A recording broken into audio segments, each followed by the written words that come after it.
Bariotic 2011. Ang nanay ko, marunong magluto talaga siya. Ano siya, mangusina. Inarkila siya, halimbawa sa fiesta o sa kasal. Pupunta sila sa isang lugar, dala nila yung mga kawa nila, kutsilyo, yung mga ingredients nila para magluto, binabayaran sila. Tapos ano din siya, nagkarinderyan din siya. Dahil lang tatay ko sundalo, kung saan madistino yung tatay ko, sumasama siya. Tapos magtatayo siya ng karinderya sa labas ng kampo. More than 10, less than 20. Konti lang. Pero although nandun na yung mga talagang kapampangan dishes like kare-kare, tidtad o yung dinuguan, meron ng kilayin, yung mga gulay, lechon kwali, lechon, gatang suso, sampelot o yung ginataang bilo-bilo. Sa bobole, yung bule o patani, dito lang siya inaani sa Florida Blanca na mga, meron kasi kami dito ang Aita community, may upland community kami.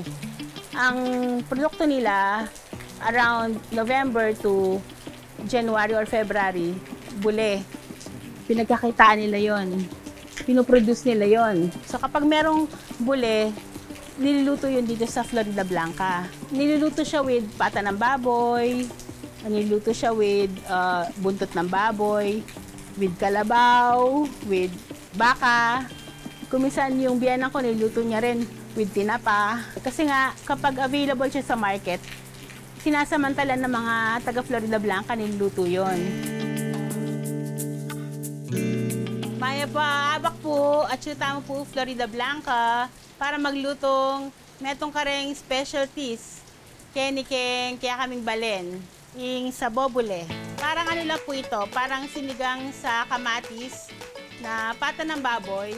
Pero meron po siyang special na ingredient. Yun po yung bule.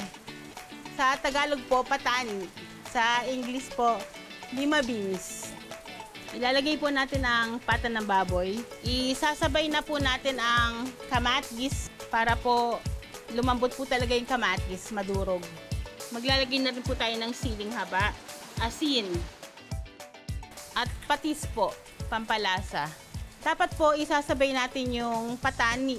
Kaya lang, dahil po mature na yung beans, so ang ginawa po namin, binabad namin magdamag para po ma-rehydrate. Tapos po, pinakuluan na namin ng konti para lumambot.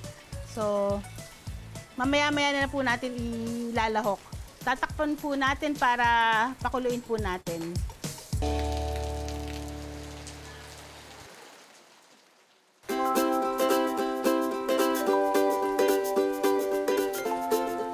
Isahog na natin ang bule. Mahuhubad yung balat ng bule. So, ang mangyayari sa sabaw, lalabo, ayan o, nahubad na. Tapos malulusaw yung laman sa sabaw. Kaya magiging richer, magiging mas masarap. Ayan. So, alam mong luto na yung bule.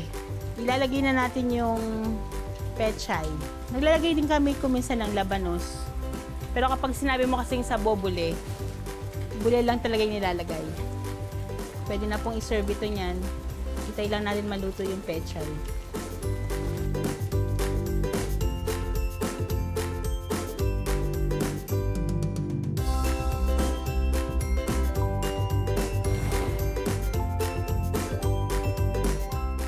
Yung nalaman ko na pupunta kami sa isang buffet, excited po ako na tikman is yung buro po. First time ko po siyang makakain. At masasabi kong masarap po.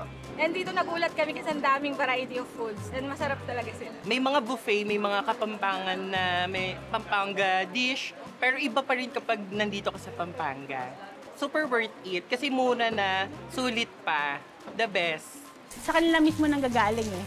Yung parang nasa bahay lang sila, like they're coming home. Tapos may bisita ka, dali mo sa Bariotic, gano'n.